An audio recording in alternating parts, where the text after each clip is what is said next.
हत्या केली त्या संदर्भातला असणारा गव्हर्नमेंट ऑफ इंडियाची जी काही रिॲक्शन आहे,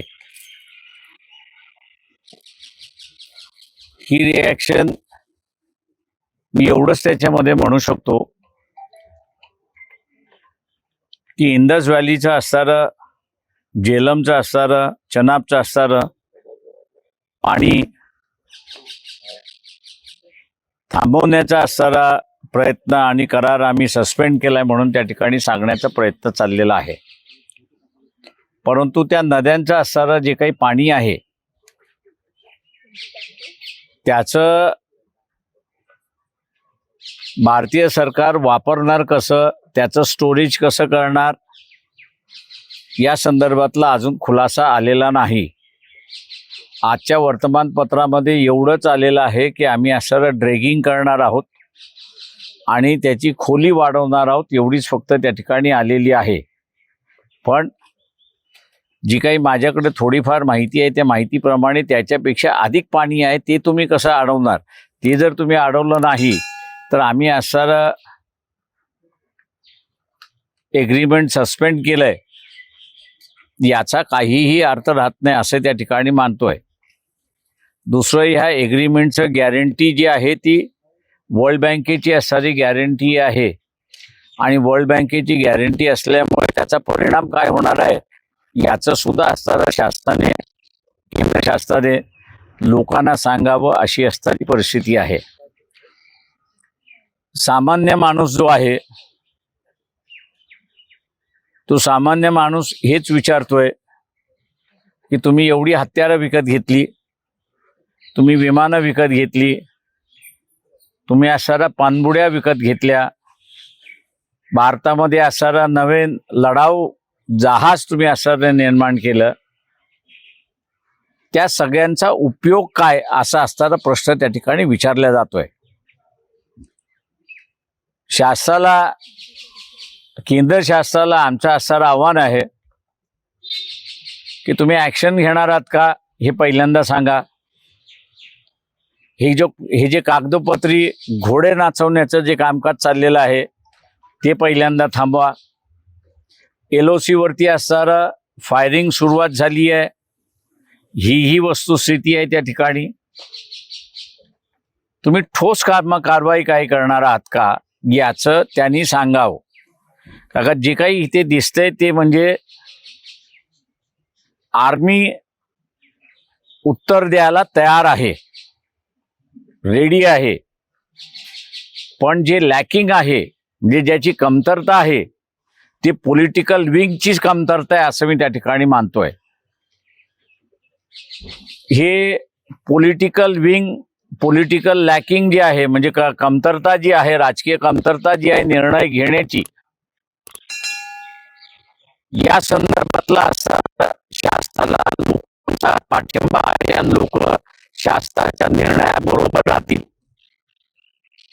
याचं दर्शनीय भाग उभा करण्यासाठी 2 मेला मुंबईमध्ये हुतात्मा स्मारक जे आहे त्या हुतात्मा स्मारकासमोर आम्ही असणारं दुपारी 2 नंतर प्लेकार्ड घेऊन बसणार आहोत आणि तिथल्या येणाऱ्या जाणाऱ्यांना कारवाईच्या संदर्भातला पाठिंबा असेल तर आपण सही करावी,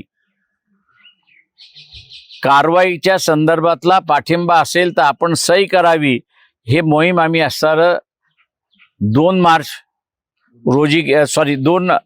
मे रोजी करणार आहोत. त्याची घोषणा आज आम्ही असणारं या ठिकाणी करतो. यामध्ये राजकीय पक्षांचे कार्यकर्ते यायला हरकत आमची नाही. आम्ही आमच्या पक्षाचाही झेंडा वापरणार नाही आहोत. नॅशनल फ्लॅग त्या ठिकाणी असणारं वापरल्या जाणार आहे. त्याच्यामुळे इतर पक्षांना सुद्धा निमंत्रण आम्ही करतो आहोत की आपणही त्या ठिकाणी यावं, पण येत असताना आपला झेंडा, पक्षाचा झेंडा येऊ नये, नॅशनल फ्लॅग घेऊन आपण त्याच्यामध्ये सहभागी व्हावं असं आवाहन आम्ही असणाऱ्या सगळ्या राजकीय पक्षांना करतोय. आणि ज्या ज्या नागरिकांना असं वाटतंय की केंद्र शासनाने ताबडतोब कारवाई केली पाहिजे, त्यांनी सुद्धा 2 मेच्या या आंदोलनामध्ये, हुतात्मा स्मारकाच्या समोरच्या आंदोलनामध्ये उपस्थित राहून आपली सही दर्शवून आमचा पाठिंबा आहे आणि शासन जो निर्णय घेईल तो आम्हाला मान्य आहे हे त्यांनी दर्शवावं, अशी आव्हान आम्ही या सर्व जनतेला करत आहोत. आपण आता विचारा. आम्ही नेत्यांना बोलणार नाही आहोत. नेत्यांनी स्वतःहून निर्णय घेतले पाहिजेत.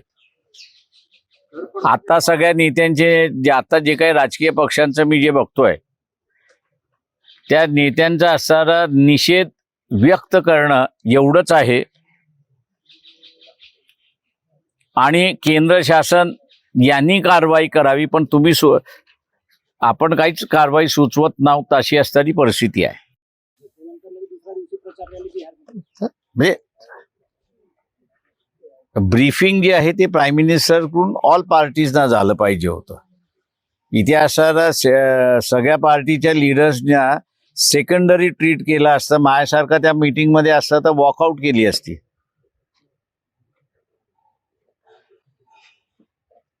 सरकारकडून या सगळ्या हल्ल्याचं म्हणजे हिंदू म्हणून असं सगळं जे दाखवलं जाते ना, ऍक्शनला मात्र पाठबळ दिलं जात नाहीये. मग याचं भांडवल करण्याचं निवडणुका आल्यानंतर असे अटॅक होतात अशी एक चर्चा आहे. मी असं म्हणतोय की यावेळेस लोक पूर्णपणे शांततेने वागली, डोक्याने वागली, मोर्चे काढले नाहीत, आंदोलन केलं नाही. पण त्यांचा एकच ढोसा जो आहे की सरकार काय करणार ते आम्हाला सांगा.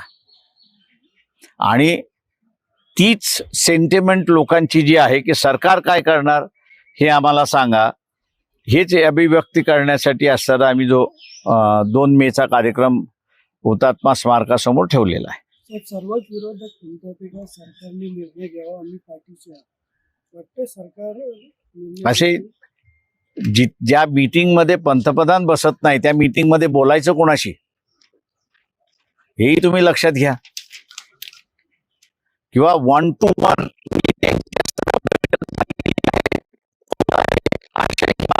आपल्याला दिसत नाही. तर पण मग किंवा पुलवामा नंतर जे काही हल्ले झाले, इंडियाचं असं म्हणणं आहे, सरकारचं असं म्हणणं होतं की ते अतिशय सिक्रेट मिशन्सवर ठेवले गेलेले ऑपरेशन्स होते. पुन्हा एकदा सरकारचं असं काही म्हणणं असावं का? कारण आता काही सरकार आता असे ओपनच झालेलं आहे. सिक्रेट काय राहिलेलं आहे? तुम्हाला तुमची गेलेली इज्जत वाचवायची असेल तर तुम्ही असणारं ताकदवार हे तुम्हाला दाखवायचं आहे. त्याच्यामुळे तुम्हाला असणारं हिट करणं हे गरजेचं आहे. सिक्रेट काय राहील? There is no secret. फक्त स्ट्राईक कधी करणार हाच सिक्रेटचा भाग आहे. पण तुम्ही स्ट्राईक करणार आहात हे असणारं ॲटलिस्ट पॉलिटिकल लिडरशिप तर जी शेअर करा. त्या बैठकीमध्ये गेलेला एखादा मी असणारा फोन केला होता, म्हटलं ॲटलिस्ट ज्या पूर्वी मी लोकसभा राज्यसभेमध्ये असताना ज्या काही ब्रीफिंग्स होत होत्या त्या ब्रीफिंग्समध्ये इंडिकेशन्स मिळत होते. तुम्हाला असणारं काही इंडिकेशन मिळालं का? ते म्हटले आम्हाला काहीच इंडिकेशन मिळालेलं नाही. सर पण आंतरराष्ट्रीय इतर देशांचा सुद्धा भारताला टेररिझमला पाडण्यासाठी सपोर्ट आहे. नेमका कॉन्क्रीट प्लॅन काय असावा भारतात? तुम्हाला काय वाटतं? नाही, ते माझ्या अंदाजानं मिलिटरी अँड गव्हर्नमेंट या दोघांनी बसून ठरवलं पाहिजे. पण you must give go hand पहिल्यांदा की येस करायचं आहे असा तरी सिग्नल द्या. बैठकीचं निमंत्रण होतं सर? नाही. जम्मू काश्मीरच्या काही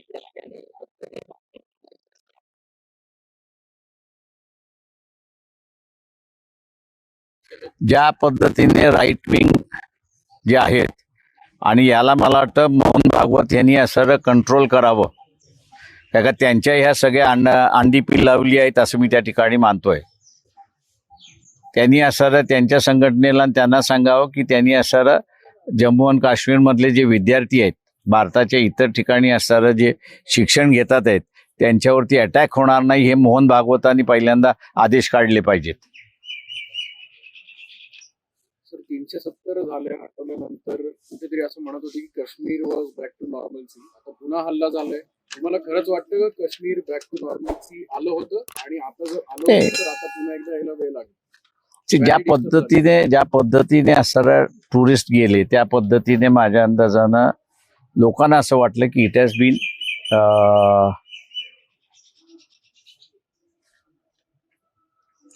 ज्याला आपल्याला म्हणता येईल की तो सेटल झाला असं वाटत होतं. सेटल झाला असं वाटत होतं. पण एका इन्सिडेंटने पुन्हा ते असताना हवेत विरघळलं अशी परिस्थिती आहे. पुन्हा जागेवर कसं आणायचं? चांगला वेळ लागतो. ते एका ह्याच्यामध्ये नाहीये त्याच्यामध्ये. आणि पुन्हा आणायचं असेल तर माझ्या अंदाजानं सरकारने सगळ्यात पहिल्यांदा चूक केली की तिथल्या सगळ्या टुरिस्टना सांगितलं की तुम्ही पहिल्यांदा बाहेर निघा. गव्हर्नमेंटने तिथल्या सगळ्या टुरिस्टला पाठिंबा दिला पाहिजे होता, त्यांना सपोर्ट दिला पाहिजे होता आणि पाहिजे तर त्यांचा खर्च सरकारने केला पाहिजे होता. मी आणि पियुष गोयल यांचे जे वडील आहेत मिस्टर गोयल आणि दोघे होतो पहिल्यांदा की फर्स्ट ट्रिप आफ्टर 96 याच्यानंतर 94-95 आम्ही असं जम्मू आणि काश्मीरला घेऊन गेलो होतो. पहिली पार्लमेंटरी कमिटी आपण गेलो होतो आणि त्याच्यानंतर व्हेरियस कमिटीज गेल्या. सर्व पर्यटकांना जे परत आणलं जातं हे चूक आहे माझं म्हणणं असं आहे. That was a very wrong decision. भीती आहे सर पर्यटकांच्या मनात. पर्यटकाच्या मनात भीती नव्हती. पर्यटकांना एवढंच वाटत होतं की आम्हाला सिक्युरिटी मिळणार की न मिळणार. सिक्युरिटी मिळाली असती तर पर्यटक तिथं थांबायला तयार होते. आणि माझं म्हणणं असं आहे की जे गेले होते त्या सगळ्यांचा असणारा ठीक आहे एक्सटेंडेड तुम्हाला करावा लागला असता. तो एक्सटेंडेड खर्च शासनाने केला पाहिजे ना. तुम्ही केला असता तर त्या अटॅक मधली अर्धी हवा तुमची निघून गेली असती. की अटॅक झाला तरी लोक जायला तयार नाहीत आणि काश्मीर मधला माणूस हा त्याला मदत करायला तयार आहे हे तुम्ही पुन्हा इस्टॅब्लिश केलं असतं. 80-90च्या दशकामध्ये मुंबईमध्ये अख्खा आयुष्य गेल्यामुळे आणि दर 4थ्या आणि 5व्या दिवशी असणारा ब्लास्ट आणि गोळीबार हा बघितल्यामुळे त्याला एकच उत्तर होतं तिथला असा रेबेलोने सगळ्यांनी सांगितलं की बॅक टू नॉर्मलसी. तयार आहे मात्र राजकीय कमतरता याला कमी पडते. 20 आंतरराष्ट्रीय देशांनी जे आहे ते भारताला पाठिंबा दर्शवला की दहशतवाद संपवण्यासाठी आम्ही भारताच्या बाजूने उभे आहोत. तरी सुद्धा मग तुम्ही असं म्हणताय की कारवाई होत नाही म्हणजे नक्की काय युद्धासारखी परिस्थिती निर्माण झालेली आहे. आताच्या स्थितीमध्ये युद्ध करणं गरजेचं आहे असं तुम्हाला वाटतं? माझं नेहमी म्हणणं असतं 2 प्रिन्सिपल्सवरती कुठलाही निर्णय घेणं हा महत्वाचा असतो. पहिला प्रिन्सिपल म्हणजे तुमची स्वतःची इच्छाशक्ती काय विल आहे का. आणि दुसरं जे आहे ते निर्णय घेण्याची गरज आहे का. विल आणि गरज, इच्छाशक्ती आणि गरज या 2 गोष्टींचा संगम होणार असेल तर निर्णय हा घेतलाच पाहिजे. आमच्या दृष्टिकोनातून आर्मीची पूर्णपणे विल आहे. गरज आपण बघितली तर येस गरजही आहे आणि त्याच्यामुळे निर्णय घेतला पाहिजे. युद्धाचा निर्णय घेतला पाहिजे.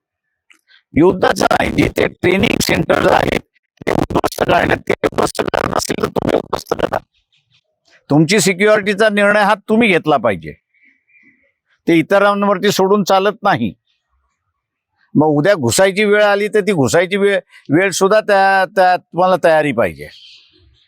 पाकिस्ताननं त्यांच्या हवाई हद्दीमध्ये इतर काही विमानं किंवा हालचाली ज्या आहेत त्या करण्यासाठी बंदी केलेली आहे. सगळे जे दहशतवाद्यांचे तळ आहेत ते पाकिस्तानच्या अंतर्गत आहेत. अशा तुम्हाला असणार ते काय करतात याच्यापेक्षा तुम्ही काय करू शकता हे पहिल्यांदा विचार होणं महत्वाचं आहे. मी नेहमी म्हणत असतो की जो पहिल्यांदा लाफा मारतो तो त्या मारामारीमध्ये जिंकतो. तेव्हा आपण लाफा मारायला शिकलं पाहिजे.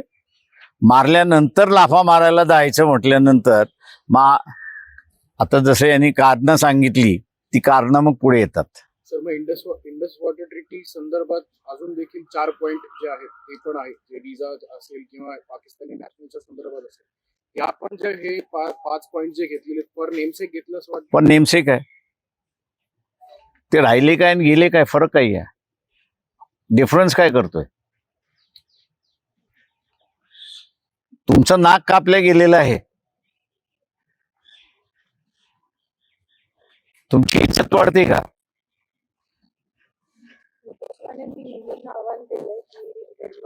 वेड्यांच्या हे प्रश्नाला उत्तर देत नाही. पण सर्वपक्षीय बैठकीमध्ये याच्यामध्ये काही गुप्तचर जे इनपुट्स होते ते 2 आठवड्यापूर्वी होते, मात्र त्याकडे सुद्धा गांभीर्याने बघितलं गेलं नाही असं म्हणतात. अच्छा, कुठले इनपुट्स आपल्याकडे नव्हते. मुंबईचे इनपुट्स होते, पार्लमेंटचे इनपुट्स होते, हैदराबादचे इनपुट्स होते. सगळेच इनपुट्स आपल्याकडे होते. निर्णय घेणारी क्षमता जी आहे ती दुर्दैवाने इथल्या राजकीय नेत्यांमध्ये नाही, आणि ती क्षमता यावी म्हणून 2 मेला आम्ही हा जो हुतात्मा स्मारकासमोर बसायचा निर्णय घेतलाय त्याचं कारणच ते आहे. सर, या खरं तर हल्ल्यामध्ये ज्या नातेवाईकांच्या कुटुंबियांनी सांगितले की सुरुवातीला त्यांनी धर्म विचारला, त्याच्यानंतर नमाज जी आहे ती पडायला लावली, किंवा या सगळ्या काही ज्या घटना आहेत त्याच्यामुळे धर्म विचारून गोळी मारली, अशा पद्धतीचं 2 व्हर्जन्स आहेत त्याच्यामध्ये. काही जण होय म्हणतात आहेत, काही जण नाही म्हणतात आहेत. त्याच्यामुळे असं त्याच्यावरती न कॉमेंट्स केलेले बरे आहेत. गेलेत, माझं मागच्याही प्रेसमध्ये म्हणालो होतो ना, आत्ताही म्हणालेलो आहे, जे गेलेत ते सगळे भारतीय आहेत. त्याच्यामध्ये ख्रिश्चनही गेलेले आहेत, मुसलमानही गेलेले आहेत.